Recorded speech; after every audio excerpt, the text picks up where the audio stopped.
سلام تعنا بلي زخبركم من زخبركن تملكت تقدست حبريتات ساعات حزنا لكم قريبنا لنا نزوم معبالات ما لايك شير سبسكرايب نداغبركم كتكاتلنا بخبر نعدمكم حزي ناب زرزره مبيلنا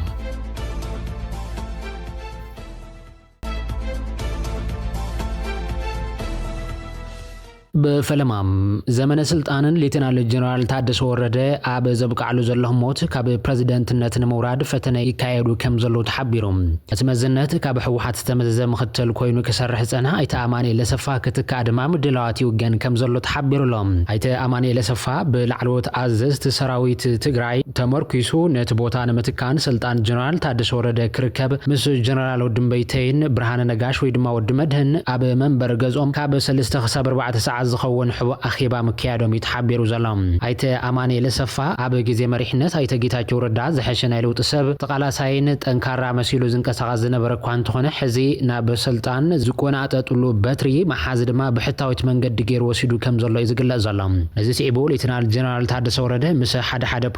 መራሕቲ መራሕቲ ዓቢ ምስሓብ ከም ዝተፈጠረ ዝተሓበረ ኮይኖም በዚ ምኽንያት ድማ ጀነራል ታደሰ ወረደ ተሪር ዝበለ ውሳነ ከም ዝወሰነን አነ ከም ጌታቸው ከይመስለኩም ከም ዝበሉ ጋዜጠኛ ዳዊት ከበደ አብ ዕላው ማህበራዊ ፌስቡክ ገጾ ጽሒፉሎም አብ ክልል ደቡብ ኢትዮጵያ ዞባ ጋሞ ዘጋጥም ተፈጥራው ሓደጋ ድማ 34 ሰባት ዝሞቱ ፖሊስ ዞባ ፍሊጦም ጠንቅት ሞት ኣብቲ ዞባ አብ ገለ ወረዳታትን ብዕለት 30 ለካቲት ሓደ መጋቢትን 2018 ዓመተ ምህረት ዝወqa ሓያል ዝናብ ስዒቡ ዝተፈጠረ ሓደጋ ምህማም መሬት ተባሂሉሎም ሓላፊ ክፍለ ፖሊስ ዞባ ጋሞ ኢንስፔክተር አብርሃም ቡሃ አብ ዝሃብ ሓበሬታም አብ ዞባ ጋሞ አብ ወረዳታት ካምባ ጋጮ ባባን ቦንከንን በተሓደጋ 34 ሰባት ከም ዝሞቱ ሓቢሩሎም ፖሊስ ክልል ደቡብ ኢትዮጵያ ወንት የሰዓና 5 ሰባት ሃላዋቶም ከም ዘይተፈልጠን ኣብ ማሕበራዊ ሚድያ ዘረጋገጽ ኮይኑ ብርክት ዝበላ ማዕኸናት ሓበሬታ ዓለም አልጀዚራ ፍራንስ 24 ቲአርቲ ወርልድን ቢቢሲን ውን ነቲ ሓደጋ መሰረት ገይረን ጸብጽበን ኣለዋ ቀደም ክብል በጽሕፈት ኮሙኒኬሽን ዞባ ኣብ ፌስቡክ ኣብ ዘውጾ መግለጽ ውን በሰንክት ሓያል ዝናብ ስዒቡ ዘጋጥም ዕለቕለቕ ምህማም መሬትን 52 ሰባት ከም ዝሞቱን ካልኦት 57 ዛጊድ ሃላዋቶም ከም ዘይተፈለጠን ገሊጹ ነይሮም ነቶም ደሃዮም ዘይተፈልጠ ሰባት ንምርካብ ህይወት ናይ ምድሓን ጻዕሪ قتل كم زلو ዝተሓበረ ኮይኑ ፍሉይ መኻሪ ጉዳያት ከተማን ምምሕዳር ዞባ ጋሞን አይተ ተስፋጽዮን ዘነበብ ዝሃብ ወቃል ድማ ጠንቂ እቲ ምህማም መሬት ኣብቲ ዞባ ኣብ ዘይዋን ዝወረደ ብርቱዕ ዝናብ ምዃኑ ይሓቢሩ ዘሎም እቲ ምህማም መሬት ብሓደ መጋቢት 2018 ዓመተ ምህረት ኣብ ከውታለይቲ ከም ዘጋጠመ ዝተዛረበ አይተ ተስፋጽዮን ኣብቲ ከባቢ ትጽቢት ዘይተገብረሎ ብርቱዕ ዝናብ ከም ዝዘነበ ይገልጹ ዘሎም ትበዓል ስልጣን ወሲኹ እቲ ዝናብ ክሳብ ትማል ረቡዕ ንጉሆ በመቕጻሉ ነቲ ሁነታት አጸጋሚ ከም ዝገብረ ድማ ይረዳም አይተ ተስፋጽዮን ካብቲ ምህማም መሬት ናይ 52 ሬሳታት ከም ዝተረኸበን 57 ንምድላይ ዝግበር ዘሎ ጻዕሪ ቅጽል ከም ዘሎ ድማ ይሓቢሩ ዘሎም እቲ ዞባ ብዙሕ ቁልቁልን ዓቀብን ዘሎ ከም ዝኾነን ተኾነ ግን ኣብቲ ሕዚ ምህማም መሬት ዘጋጥመሉ ከባቢ ግን ቅድሚ ሕዚ ዝኾነ ሓደጋ ጓኒፉ ከም ዘይፈልጥ ይዘረዳም ኣብቲ ዞባ ሓደጋ ከም ዘሎም ዝተለለዩ ነበርቲ መውጻእን ናብ ካልእ ቦታታት ንምግዓዝን ጻዕርታት ይግበር ከም ዝነበረ ወሲኹ ሓቢሮም እዚ ከባቢ እዚ ግን ካብ ከምዚ ዓይነት ስጋታት ነጻ ስለ ዝነበረ ዝተወስደ ቅድመ ስጉምቲ ከም ዘይነበረ ዘከረድእ እንከሎ ኣብ ዞባ ጋሞ በሰንክት ብርቱዕ ዝናብ ዝሞቱ ሰባት ቁጽሮም ክውስኹን ትጽቢት ይግበር ኣሎም ሰብ መዝት ዞባ ነቶም ክሳብ ሕጂ ደሓዮም ዝጠፉ 50 ሰባት ንምርካብ ጻዕርታት ይቅጽል ከም ዘሎን ኣብ ሞት ዝደሓኑ ሰባት ድማ ጻዕርታት ረድኤት ተጀሚሩ ከም ዘሎን እዮም ዝሕብሩ እቲ ዝኸፋ ሓደጋ ድሕሪ ብርቱዕ ዝናብ ዘጋጥመ ምህማም መሬት ኮይኑ በሰንክ ቅማምጣት መሬት ቁልቁል ብምዃኑ ድማ ጻዕርታት ህይወት ኣድሕነ ጸጋሚ ገይርዎሎም ዋና መሓዳሪ ዞባ ሓዊሱ ካልኦት ኣባላት ባይቶ ወከልቲ ህዝብን ፌደራልን ኣብቲ ሓደጋ ዘጋጥመሉ ቦታ ተረኺቦም በቲ ሓደጋ ስድሮም ንዝሳኑ ሰባት የጽናዕኑ ከም ዘለው ድማ ይግለጻሎም ኣብ ክልል ደቡብ ኢትዮጵያ ዝርከብ ዞባ ጋሞ ኣብቲ ሃገር በተደጋጋሚ ብብርቱዕ ዝናብን ውሕጅን ካብ ዝጥቅዑ ከባብታት ሓደ ኮይኑ ኣብ 2016 ዓመተ ምህረት ኣብ ዞባ ጎፋ ወረዳ ገዘ ጎፋ በተመሳሳሊ ሓደጋ ምህማም መሬት ኣጋጢሙ 200 ሰባት ህይወቶም ከም ዝሳኑ ዝዝከር እዩ ቀደማይ ሚኒስትር አብይ አህመድ ምስ ሚኒስትር ጉዳያት ወጻኢ አሜሪካ ማርኮ ሩቢዮ በስልክ ተዘራሪቡ ተባሂሎም ሓፊ ጉዳያት ወጻኢ አሜሪካ ማርኮ ሩቢዮ ምስ ቀደማይ ሚኒስትር ኢትዮጵያ አብይ አህመድ ኣብ ወሰን ተኽልታውን ዞባውን ጉዳያት አተኪሮም በስልክ ከም ዝተዘራረቡ ክፍለ ጉዳያት ወጻኢ አሜሪካ ይሓቢሩ ዘሎም ክልቶም መራሕቲ ኣብ ዞባውን ጸጥታውን ቁጠባውን ምትሕባር ሓሳባት ተለዋዊጦም ኣብ ዞባውን ምርጋእ ብፍላይ ድማ ሓበራዊ ናይ ጸጥታ ስክፍታታት ኣብ ምክልኻል ዘድሃበ ዘተካይዶም እዮም ኣብ ቀርና ኣፍሪካ ሰላም ንምዕቃብ ዘለዎም ተወፋይነቱ ነረጋጊጾም ኣሎም በተወሳ ብተወሳኺ ኣብ ጸረ ሽበራ ምትሕባር ንምሕያልን ኣብ መንጎ ኣሜሪካን ኢትዮጵያን ንግዳውን ቁጠባውን ዝምድናታት ንምስፋሕ ኣብቲ ዞባ ንነዊሕ እዋን ዝጸንሐ ልምዓትን ምርግጋእን ክመጽእ ንምግባር ብሓባር ክሰርሑ ከም ዝተስማዕምዑ ተሓቢሩ ነይሩ እዩ። ድሕሪ ስልክ ዝርርብ ድማ ቀዳማይ ሚኒስትር አብይ ኣሕመድ ሎሚ ሐሙስ ረፋድ ኣብ ጅቡቲ ድሕሪ ዝካየድ ናይ ሰዓታት ዑደት ሕዚ ናብ ዓረብ ኤምሬትስ ከም ዘምርሕ ተፈሊጡ ዘሎ። ኣብ ዓረብ ኤምሬት በጽሑ ድማ ምስቶም ብርክት ዝበሉ ላዕለዎት ሰበስልጣናት ሃገር እውን ተራኺቡሎም። ኤምሬት ዓረብ ካብ ኢራን ዕቑ መጥቃዕትታት ሚሳይልን ድሮናትን ይወርዳ ምህላው ዝፍለጥ ኮይኑ ነዚ ነቲ ሃገር ኣጋጢሞ ዘሎ ከቢድ ፈተና ናይ ቀዳማይ ሚኒስትር አብይ ኣሕመድ ጉዕዞ ኣብ ጎድኒ ኤምሬትስ ከም ዘላ ዘመልክት ዑደት ምዃኑ ድማ ተዓዘብቲ ይገልጾም። ኣምባሳደር ኣሜሪካ ኣብ ኣዲስ ኣበባ እውን እንትኾነ ናብ ሃገሩ ዝገሹ ኢትዮጵያውያን ንሕግታት ቪዛ ከኽብሩ ጸዊዑ ነይሩ። ኣምባሳደር ኤርቪን ማሲንጋ ብቪድዮ ብዝሕለፎ መልእኽቲ ናብ ኣሜሪካ ምስ ኣተኻ ካብ ዝተፈቐደልካ ናይ ግዜ ገደብ ንላዕሊ ምጽናሕ ዘኸትሎ ሳዕቤናት ምስራዝ ቪዛ ምስ ጓጉ ከምኡውን ኣብ መጻኢ ቪዛ ምንጻግ ከም ዝርከቦም ይዘብርህ። ካብ ዝተፈቐደልካ ግዜ ንላዕሊ ንምጽናሕ ዝግበር ምኽንያት የለን ብምባል ከምኡ ምግባር ንኻልኦት ቪዛ ከይረኽቡ ዕንቅፋት ዝፈጥር ምዃኑ እውን እቲ ዲፕሎማሰኛ ኣሚቱ ዘላ። ፕሬዚደንት ትራምፕ ከም ዘነጽሮ ናብ ኣሜሪካ ንኽነብሩ ይኹን ብንግዲ ወይ ድማ ቱሪዝም ንሓፂር ግዜ ዝገሹ ወጻእተኛታት ብፋይናንስ ርእሶም ክኽእለለዎም ድማ ይብል ትጸብጻብ። ኣብ ልዕሊ ኢትዮጵያ ትርከበን ኢሚግራንት ቪዛ ንከም ናይ ጥርናፈ ቤተሰብን ቀዋምን ነባርነት ዝርከቦ ቪዛታት ብምምሕዳር ትራምፕ ዝተወሰነ እገዳ በሰንኪ እዚ ዝመጸ ምዃኑ እውን እቲ ኣምባሳደር ይሓበን። ከም ጸሓፊ ማርኮ ሩቢዮ ዝበሉ ቪዛ ሓለፋ እምበር መሰል ኣይኮነን ክብል ዝተሓሳሰበ ኮይኑ ኣምባሳደር ኣሜሪካ ብፌደራላዊት ሪፐብሊክ ኢትዮጵያ ኮይነ ምግልጋለይ ክብሪ ይስምዓኒ ዝበለ ማሲንጋ ድማ ዝምድና ዋሽንግተን ኣዲስ ኣበባን ጥቡቕ ይኽብል ንርክቦም መጉስዋላ።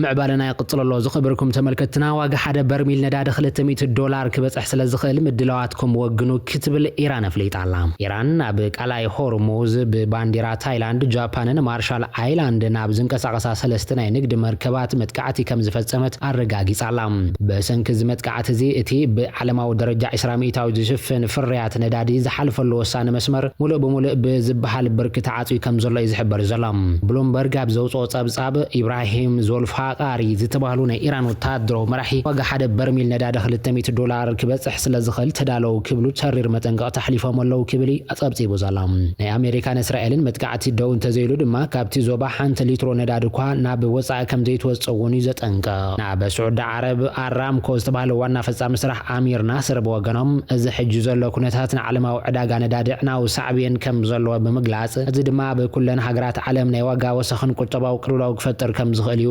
ስጋቶም ገሊጾም ዘሎም። ኳታር ብግዳን ዝኸፈ መከራት ዳሎላ ዝብል ቀዳማይ ሚኒስትር ሼክ መሐመድ ንካቢኔኦም ብዝሃብዎ መምርሒ እውን እቲ ኣብ መንጎ ኣሜሪካን እስራኤልን ኢራንን ዝካየድ ዘሎ ኩናት እናገደደ ዝኸደሉ ዘለዋን ቀዳማይ ሚኒስትር ኳታር ሼክ መሐመድ ቢን ዓብዱራሕማን አልታኒ ሃገሮም ዝመጽእ ዘሎ መከራን ጸገምን ንምጽዋር ዘለዎ ዓቕሚ ከተጠናኽር ጸዊዖም ኣሎም። ኣብ ዝተኻየደ ናይ ካቢኔ ኣኸባ እቲ ኩናት ኣብቲ ዞባ ዘስዕቦ ዘሎ ጸቕጢ ንምፍኳስን ኳታር ኣብ ዝኾነ ሰዓት ንዘጋጥም ቁጠባዊ ይኹን ጸጥታዊ ብድሆታት ድልውቲ ክትከውን ከም ዝግባእ መስሚሮም ኣሎ ዘሎም። ኳታር ንዓሰርታት ዓመታት ኣብ መንጎ ኣሜሪካን ኢራንን ከም ደልደል ሽምግልና ኮይና ክትሰርሕ ዝጸንሐት ሃገር ብምዃና ሕጂ እቲ ኩነታት ካብ ቁፅጥር ወጻኢ ይኸውን ከም ዘሎ ዘርኢ ምልክት ኮይኑላ። እዚ ናይ ኳታር ስጉምቲ እቲ ኩናት ኣብ ልዕሊ ኢራን ጥራይ ከይተሓፅረ ንኹለን ውሽመጥ ሃገራት ዓረብ እውን ክትንክፍ ከም ዝኽእል ስግኣት ኣበጊሱሎም። ሳዑዲ ዓረብ ብግድኣ ነቲ ዋጋ ነዳድያ ክትቀንስ ተገደደት ኮይናት ኣብ ማእኸላይ ምብራቕ ዝተወልዐ ኩናት ብጉዕዞ መራኸቢ ፈታንን ኣጸጋምን እናኾነ ስለ ዝመፀ ሳዑዲ ዓረብ ዋጋ ነዳድያ ክትቀንስ ተገዲዳላ። ከም ጸብጻብ ብሉምበርግ ሳዑዲ ዓረብ ካብ 7 ሚልዮን በርሚል ንላዕሊ በዚ መስመር ትልእኽ እኳ እንተነበረት ሕጂ ግን መራኸቢ ክሓልፋ ብዘይምኽኣለን ነቲ ዝተመረተ ነዳዲ ክእከብ ተገዲዱላ። እቲ ዝተመረተ ነዳዲ ዝቕመጠሎም ታንከራት እውን እናመልኡ ብምምጾም ካልእ መቐመጢ ነዳድን ስለ ዝሰኣኑ ናብ ዋጋ ዕዳጋ ምንካይ ስጉምቲ ክኣቱ ተገዲዶም ኣሎም። ኣብ ኤርትራ ብፍሉይ ኣብቲ ጋዜጣታት ብሕቲ ዓንቢበናሉ ዝነበራ 1997 ክሳብ 2001 ዓመተ ፈረንጂ ፍሉጥ ካርቱኒስትን ቀያዕን ዝነበረ መምህር ቢንያም ሰሎሞን ድሕሪ 15 ዓመታት ማእሰርቲ ከም ዝተፈትሐ ተሓቢሮም። እቲ ኮብራ ብዝብል መፀውዕ ዝፍለጥ ስነ-ጥበበኛ እዋናዊ ዛዕባታትን ፖለቲካን ማሕበራዊ ህይወትን ዝትንክፉ ነቐፍትን ኣዘናጋዕትን ኣዝዮም ብዙሓት ካርቱናት ከም ዘፍሪ ዝንገረሉ ኮይኖም ነቶም ስራሕቱ ከዓ ኣብ ጋዜጣታት መጽሔታትን ድሓር ድማ ኣብ መጽሓፍቲ ጠርኒፉ ከም ዘሕተመ ዝፍለጥ ዝፍለጥዮም ቢንያም ፈለማ ኣብተን ኣብቲ እዋን ህቡባት ዝነበራ ሰቲትስ ጽጌናይ ቀስተ ደመናን መቃልሕን ዘመን ኣድማስን ዝተባሃላ ፍሉጣት ጋዜጣታት ብሕቲ ካርቱናት ይሕትሙ ነይሮም ድሓር ከዓ ኣብታና በመንግስቲ ቅርበት ከም ዝነበራ ትፍለጥ ትርግታ ዝተባሃለት ጋዜጣ ማሕበር መንእስያትን ተማሃሮን ብቐጻልነት ኣዳላው ካርቱን ከም ዝነበረ ፈለጡ ይሕብሮም መምህር ቢንያም ብዘይካ ስነ-ጥበባዊ ሞያኡ ኣብ ቤት ትምህርቲ ካልኣይ ደረጃ ደብረ ጽዮን ቅድስት ማርያም መስመራውን ኣዝዩ ንፉዕ መምህር ዓውደ ትምህርቲ ፊዚክስ ከም ዝነበረን ረቂቕነት ገዛ እዩ ትብል መጽሓፍ ከም ዘሕተመን ዝፍለጥ እዮም ኮብራ ኣዝዩ ተዛራብን ተጫራቕን ምንባሩውን ዝግለጽ ኮይኑ ምኽንያት መእሰሪኡ ኣበይ ተኣሲሩ ከም ዝነበረን ግን ብወግዕ ዝፍለጥ ይጸንሐን እንተኾነ ድሕሪ መፍትሑ ኣብቲ ብገበን ምርመራ ዝፍለጥ ኣብ ማእኸል ኣስመራ ዝርከብ ዳሕረዋይ ክፋል ካልኣይ መደበር ፖሊስ ተኣሲሩ ከም ዝርከብ ሓደ ካብ መቕረቡ ገሊጹ ዘሎ ኣብ ዝሓለፈ 15 ዓመታት ብሕጋዊ መንገዲ ክስ ተመስሪቱሉ ነብሱ ናይ ምክልኻል መሰለ ተኣጊዱ ክከራኸርን ክፍረድን ዝሓለፈ ዝኾነ ይኹን ሕጋዊ መስርሕ ከም ዘይነበረን ተሰረኸበ ሓበሬታ ይረዳም መሰል እሱር ተሓሊሉ ምስ ስድሩ ክራኸብ ይኹን ካብ ዘይምኽኣሉ ብተወሳኺ ኩነታቱን ሃለዋቱን እውን ብወግዕ ይፍለጥ ከም ዘይነበረን ዝረኸብናዮ ሓበሬታ ያነፂሩ ዘሎ ሓልሓሊፉ ግን ብስቱር ንሕክምና ናብ ሆስፒታል ሓሊበት ይመጽእ ከም ዝነበረን እቲ ሓበሬታ ከረድእ እንከሎም ቤት ማእሰርቲ ገበን ምርመራ ቁጥሮም ብወግዕ ዘይፍለጥ ኣዝዮም ብዙሓት ናይ ፖለቲካን ሕልናን እሱራት ዘለዎም ኣብቲ ኣዝዩ ዝኸፍአ ሰፊሕ ገበናት ገሰት መሰላት ዝፍጸሙሉ ዘስካሕክሕ መዳጎን ማእኸላት ኣብ ኤርትራ ምዃኑ ይነገረሎም እዚ መዳጎን ማእኸላት ዓበይቲ ሰበስልጣን መንግስቲ ዓዘዝቲ ሰራዊትን ጌዳይም ተጋድልትን ምራሕቲ ዝተፈላለዩ ሃይማኖታትን ምሁራት ስነ-ጥበበኛታትን ደቂ ተባዕትዮን ደቂ ኣንስትዮን ንዓሰርታት ዓመታት ተኣሲሮም ከም ዘለዎም ብዝተፈላለዩ ትካላት ጥብቅና ሰብኣዊ መሰላት ክስታት ክቐርብ ጸኒሖም ኣብኡ ዝኣተዉ ሰባት ዝኾነ ሰብ ከም ዘይራኸቡን ካብ ቤተሰቦም ክዳን መግቢ ይኹን ዘድሊ መድሓኒትን ካልኦትን ከም ዘይኣትዎምን ኩነታቶምን ሃላዋቶምን ብፅንፅንታ ወይ ካብ ዝተፈትሑ ገለ ሰባት ምናልባት ንሕክምና ተባሂሉ እንተወፂኦም ድማ ብምስጥር ካብ ዝረኽብዎም ተዘይኮይኑ ብዕለይ ይፍለጥን ብዙሓት እውን ብኣካላውን ኣእምራውን ጉድለት ጥዕና ከም ዝሳቀዩ ዝፍለጥ ኮይኑ መን መዓሰ ክፍትሐይ ግን ዝፍለጥ ነገር የለን ቢንያም ኮብራ ሓንቲ ኢዱ ኣብ ግዜ ንእስነሱ ብሰንኪ ዘጋጥም ሓደጋ ተቆሪፃ ብሓንቲ ኢዱ ከም ዝዓይን ብጉድለት ጥዕና ይሳቀ ከም ዝነበረን እውን ይተሓቢሩ ዘሎ በስምራ ተወልዱ ዝዓበየ ኮብራ ተምሃራይ ኣብ ዝነበረሉ እዋን ኣዝዩ ውዑይን ህልኸኛን ተቃውሞን ከም ዝነበረ ሓደ ግዜ ደርግ ብገለ ምኽንያት ሓደ ወታደር ጥይት ተኩሱ ብሕማቕ ምስኻረሙ ድማ ኣብ መወዳእታ ብሕክምና ቁረጽ ከም ዝተገበረ እዩ ዝሕበር ዘሎ ክሳብ ንልዕሊ 18 ዓመታት ዝኣሰሮም ኣብ ዝተፈላለዩ ኣብያተ ማእሰርቲ ዝጸንሑ ዜጋታት ይፈትሕ ከም ዘሎ ክገልጽ ጸኒሖም እንተኾነ ኣገባብ ማእሰርቲ ኣተሓዛ ኣሱራት እቲ መፍትሕ እውን ንባዕሉ ዝኾነ ይኹን ንቡር ሕጋዊ መስርሓ ስለ ዘይኽተል መንግስቲ ብትሪው ቀሰሎ ኣብ ዝሓለፈ እዋናት ሕብራት ሃገራት ኣብታ ሃገር ብዘይ ፍርዲ ልዕሊ 10,000 ዜጋታትን ፖለቲከኛታትን ውልቀ ሰባትን ተኣሲሮም ኣለዉ ክብሉ ክኸሱ ጸኒሖም እዮም